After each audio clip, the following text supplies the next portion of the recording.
আসসালামু আলাইকুম প্রিয় দর্শক, অন্য মঞ্চের আলাপচারিতায় আপনাদের সকলকে আমন্ত্রণ জানাচ্ছি। নির্বাচন কমিশনের পক্ষ থেকে বলা হচ্ছে আগামী সপ্তাহের যে কোনো দিন তাফসিল ঘোষণা হতে পারে। তারপরও ফেব্রুয়ারিতে আদৌ নির্বাচন হবে কি না তা নিয়ে সংশয় আছে বহু মানুষের।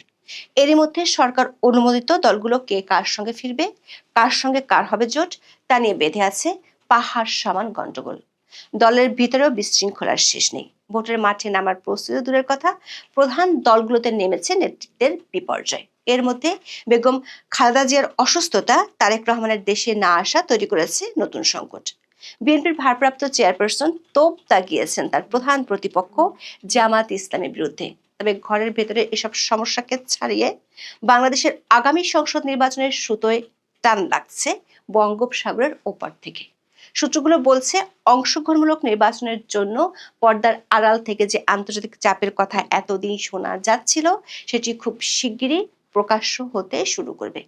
গত শুক্রবার যুক্তরাষ্ট্রের বহুল আলোচিত ন্যাশনাল সিকিউরিটি স্ট্র্যাটেজি বা জাতীয় নিরাপত্তা কৌশল নথি প্রকাশ হওয়ার পর দক্ষিণ এশীয় অঞ্চলকে ঘিরে আন্তর্জাতিক রাজনীতির মেরুকরণ নতুন করে মোড় নিতে শুরু করেছে।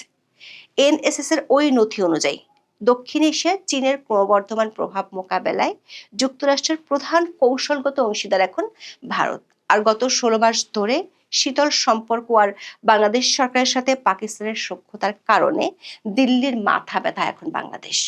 সূত্রগুলো বলছে বাংলাদেশের ত্রয়োদশ জাতীয় সংসদ নির্বাচন ইস্যুটি নিয়ে কৌশলগত অংশীদার ভারতের লাইনে হাঁটতে শুরু করেছে মার্কিন যুক্তরাষ্ট্র। ট্রাম্প প্রশাসনের বিশেষ বার্তা নিয়ে শিগগিরই স্টেট ডিপার্টমেন্টের একজন উচ্চপদস্থ কর্মকর্তা দূত হিসেবে আসছেন বাংলাদেশে। সূত্রমতে তারপরই পাল্টে যেতে পারে দৃশ্যপট। আর তা হলে নির্বাচন নিয়ে এখন যে অস্পষ্টতা, সেটি আরো বেড়ে যাবে। ঝুলে যেতে পারে ইতিহাস সেরা নির্বাচন। দর্শক, এই সময় দেশের সবচেয়ে আলোচিত ইস্যু কি? এমন প্রশ্নে অনেকেই অনেক ধরনের উত্তর দিতে পারেন। সবচেয়ে আলোচিত হচ্ছে বিএনপির চেয়ারপারসন বেগম খালেদা জিয়ার গুরুতর অসুস্থতার প্রসঙ্গ। এর রেশ ধরে তারেক রহমানের দেশে না ফেরা এবং সবশেষ জুবাইদা রহমানের লন্ডন থেকে উড়ে আসা গুরুত্ব পাচ্ছে সোশ্যাল মিডিয়ায়। সংবাদ মাধ্যমগুলো বিরামহীনভাবে দিচ্ছে প্রতি ঘন্টার আপডেট। এর বাইরে প্রতিদিন হাজির হচ্ছে নতুন নতুন ইস্যু। অর্থনৈতিক দুরবস্থা, সাধারণ মানুষের জীবন মানের অবনতি কিংবা বন্দর ইস্যুতে আন্দোলন নিয়ে কথা হচ্ছে।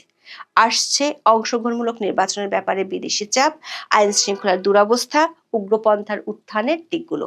তবে এখন থেকে মাত্র 2.5 মাস পরে সরকার ঘোষিত ইতিহাসেরা নির্বাচন নিয়ে আলোচনাটি কেবল অনুপস্থিত। সরকার বা নির্বাচন কমিশনের কিছু বক্তব্য বিবৃতির মাঝেই সীমাবদ্ধ নির্বাচন প্রস্তুতি। সংবাদ মাধ্যম ও খবরগুলো আসছে গুরুত্বহীনভাবে, আবার প্রতিদিনের আলোচিত সংবাদের তালিকাতেও এগুলোর ছাই হচ্ছে না। সারা দেশের অবস্থা দেখে আর কিছুদিন পরেই যে জাতীয় নির্বাচন হওয়ার কথা, তার কোনো আলামত বোঝা কঠিন। অথচ অধ্যাপক মোহাম্মদ ইউনূস এবং তার পিআর টিম গত 15 মাসে দেশে বিদেশে জোর দিয়ে প্রচার করেছে ভোটের অধিকার তারা ফিরিয়ে এনেছে। তাদের অভিযোগ, আওয়ামী লীগের সময় 3টি নির্বাচনে মানুষ ভোট দিতে না পারায় অগ্নিগর্ভ হয়ে উঠেছিল সারা দেশ। প্রশ্ন হলো, তাহলে ঘোষিত সম্ভাব্য সময়সীমা মাত্র 2.5 মাস আগেও কেন দেখা যাচ্ছে না নির্বাচনী আমেজ? প্রায় 1 দশক মানুষ ভোট বঞ্চিত হয়ে থাকলে এখন নির্বাচনের গন্ধে কেন সাড়া মিলছে না? যদিও 7 ডিসেম্বর প্রধান উপদেষ্টার সাথে সাক্ষাৎ করেছে ইসি। এরপর জানিয়েছে পরের সপ্তাহে যে কোনো দিন ঘোষণা হতে পারে তফসিল।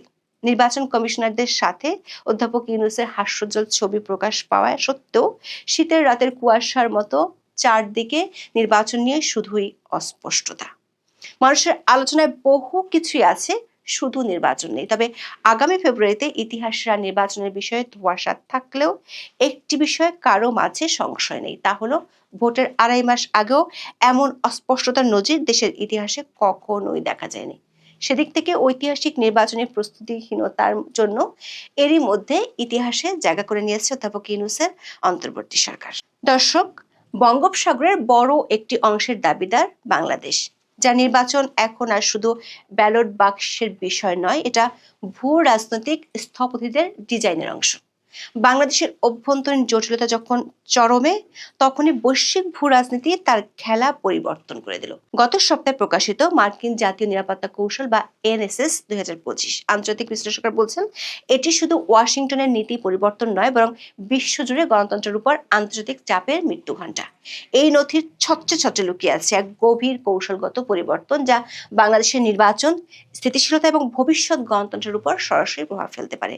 কারণ এনএসএস এর ধারাগুলো বলছে ভারতের সঙ্গে যুক্তরাষ্ট্রের এক ধরনের সমঝোতা এখন চূড়ান্ত পর্যায়ে। আবার ভারতের সঙ্গে বাংলাদেশের বর্তমান অন্তর্বর্তী সরকারের সম্পর্ক বেশ শীতল। গণতন্ত্রের প্রতি এই শীতলতা সত্ত্বেও এনএসএস স্পষ্ট করে দিয়েছে যুক্তরাষ্ট্রের প্রধান কৌশলগত ফোকাস ইন্দো প্যাসিফিকের দিকে। চীনকে তারা এখনো প্রধান কৌশলগত হুমকি হিসেবেই দেখছে। কৌশলগত আগ্রহ এবং রাজনৈতিক ব্যান্ডউইথ এখন এই অঞ্চলের দিকেই ফোকাস করছে। ওয়াশিংটন বলছে তারা চীনের সাথে সরাসরি সংঘাতে যাবে না, কিন্তু কৌশলগত মিত্রের মাধ্যমে দক্ষিণ এশীয় অঞ্চলে চীনের লাগাম টেনে ধরবে। দর্শক, মার্কিন যুক্তরাষ্ট্র এখন আর তথাকথিত গণতন্ত্রের জন্য আন্তর্জাতিক ক্লাসরুম তৈরি করতে আগ্রহী নয়। তারা দ্রুত স্থিতিশীলতা চায়, যা চীনের প্রভাব মোকাবেলায় সহায়ক হবে। যদি ওয়াশিংটন গণতন্ত্রের খাটিয়া তৈরি করে থাকে, তবে প্রশ্ন হলো ইন্দো প্যাসিফিকের জন্য তাদের নতুন মন্ত্রণাদ্বন্দ্বটি ধরবে কে? উত্তরটি হলো ভারত। ওয়াশিংটন ভারতকে ইন্দো প্যাসিফিকে চীনের বর্ধিত আত্মবিশ্বাসের বিরুদ্ধে আঞ্চলিক প্রতিরোধক বা জিওপলিটিক্যাল কাউন্টার ব্যালেন্স হিসেবে দেখে। একই সাথে ভারতকেও চীনকে এই অঞ্চলের স্থিতিশীলতার জন্য একটি গুরুতর চ্যালেঞ্জ হিসেবে দেখে। নতুন এনএসএস ডকুমেন্ট এই কৌশলগত ঐক্যকে আরো জোরদার করেছে। মার্কিন নীতির এই পরিবর্তন একটি গুরুত্বপূর্ণ বার্তা দেয়, সেটি হলো চীনের মোকাবেলায় ওয়াশিংটন এখন আঞ্চলিক স্থিতিশীলতা নিশ্চিত করতে ভারতকে তার ব্যাকআপ হিসেবে ব্যবহার করতে প্রস্তুত। বিশ্লেষকরা বলছেন, মার্কিন জাতীয় নিরাপত্তা কৌশল থেকে গণতন্ত্রের প্রচারের ভাষা প্রত্যাহারের ফলে বাংলাদেশ ইস্যুতে ভারত আঞ্চলিকভাবে আরো স্বাধীনভাবে কাজ করার সুযোগ। এই পরিস্থিতিতে মার্কিন যুক্তরাষ্ট্র তাদের কৌশলগত স্বার্থকে সর্বোচ্চ অগ্রাধিকার দিচ্ছে, তাই তারা আঞ্চলিক স্থিতিশীলতা রক্ষার ক্ষেত্রে ভারতকে নেতৃত্ব দিতে উৎসাহিত করবে। এর মানে হলো বাংলাদেশ ইস্যুতে দিল্লির নীতি এখন ওয়াশিংটনের নীতিতে প্রতিফলিত হওয়ার সম্ভাবনা বেশি। সূত্রগুলো বলছে, মার্কিন ভারত কৌশলগত গাঁটছড়া শক্তিশালী হলেও ঢাকার বর্তমান অন্তর্বর্তী সরকারের সঙ্গে দিল্লির সম্পর্ক কিন্তু চরম শীতলতায় ভুগছে। এই শীতলতা আসন্ন নির্বাচনের আগে নতুন ধরনের জটিলতা তৈরি করছে। বাংলাদেশে অন্তর্ভুক্তিমূলক নির্বাচনের দাবিটি এরই মধ্যে আন্তর্জাতিক নানা মহল থেকে উঠে এসেছে, তবে সরাসরি মার্কিন প্রশাসনের পক্ষ থেকে এ নিয়ে কথা বলতে দেখা যায়নি। একাধিক সূত্র বলছে, ভারত ও যুক্তরাষ্ট্রের মধ্যে বাংলাদেশের বর্তমান রাজনৈতিক পরিস্থিতি ও আগামী সংসদ নির্বাচনে বেশ কয়েকটি বৈঠক হয়েছে।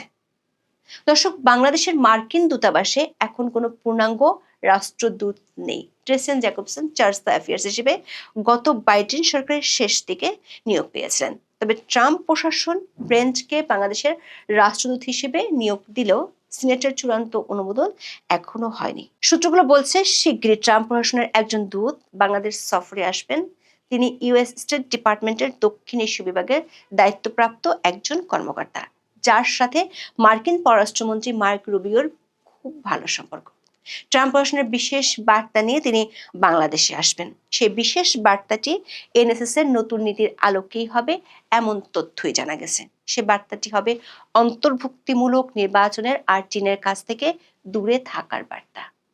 এদিকে ক্রিসমাসের ছুটির শেষে অনুমোদন চূড়ান্ত হলে বাংলাদেশে কর্মস্থলে যোগ দিবেন রাষ্ট্রদূত ব্রেন্ট। দর্শক, আন্তর্জাতিক মেরুকরণের যখন এই অবস্থা, তখন দেশের অভ্যন্তরে চলছে বিরোধ আর অবিশ্বাসের খেলা। বিএনপির ভারপ্রাপ্ত চেয়ারপারসন তারেক রহমান মায়ের অসুস্থতার সময় দেশে আসতে না পেরে গত কয়েকদিন ছিলেন চুপচাপ। 7 ডিসেম্বর পুরনো মিত্রের পুরাতন ক্ষতে খোঁচা দিয়ে মুখ খুলেছেন, বলেছেন 1971 সালে তারা কি করেছে সেটি মানুষ জানে।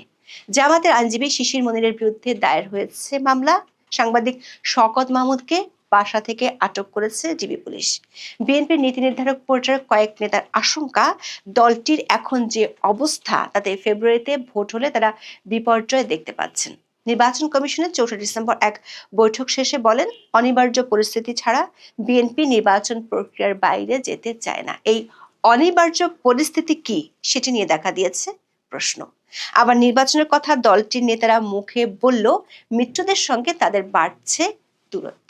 বিবিসি বাংলার প্রতিবেদনে বলা হয়, নির্বাচনকে সামনে রেখে বিএনপি এককভাবে প্রার্থী তালিকা ঘোষণা করায় দীর্ঘদিনের মিত্র দলগুলোতে ক্ষোভ ও অসন্তোষ তৈরি হয়েছে। শেষ পর্যন্ত সর্বোচ্চ 10 থেকে 12টি আসন মিত্র কিংবা সমমনা দলগুলোকে ছাড়তে পারে বিএনপি। তবে এসব দলকে নিয়ে জোটবদ্ধ নির্বাচন হবে নাকি আসন ভিত্তিক সমঝোতা হবে তাও চূড়ান্ত হয়নি। দর্শক, দীর্ঘদিন ক্ষমতার বাইরে থাকা বিএনপির পক্ষে এবারের নির্বাচনে দলীয় মনোনয়ন প্রত্যাশীদের উপেক্ষা করা কঠিন হবে। ফলে জোট শরিকদের জন্য আসন ছাড় নিয়ে বাড়ছে জটিলতা। আবার নিজেদের প্রার্থী যেসব এলাকায় ঘোষণা করা হয়েছে সেখানেও স্বস্তি নেই। এরই মধ্যে বিভিন্ন এলাকায় বিদ্রোহী প্রার্থী সমর্থকেরা সংঘাতে জড়িয়ে পড়েছেন।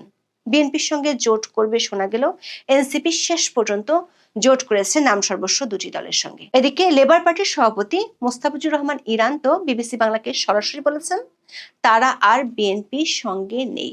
ইরান বলেন, আলোচনা না করে যেভাবে প্রত্যাশিত আসনগুলোতে বিএনপি প্রার্থী দিয়েছে তাতে তারা ক্ষুব্ধ ও ব্যথিত। 20 বছর তারা বিএনপির সঙ্গে চলেছেন, এখন আর 20 দিনও চলতে চান না। একই ধরনের ক্ষোভ ঝেড়েছেন বিপ্লবী ওয়ার্কার্স পার্টির সাধারণ সম্পাদক সাইফুল হক। সব মিলিয়ে বোঝা যাচ্ছে বাংলাদেশের রাজনীতিতে বর্তমানে কোনো একক শক্তি ডিক্টেট করতে পারছে না।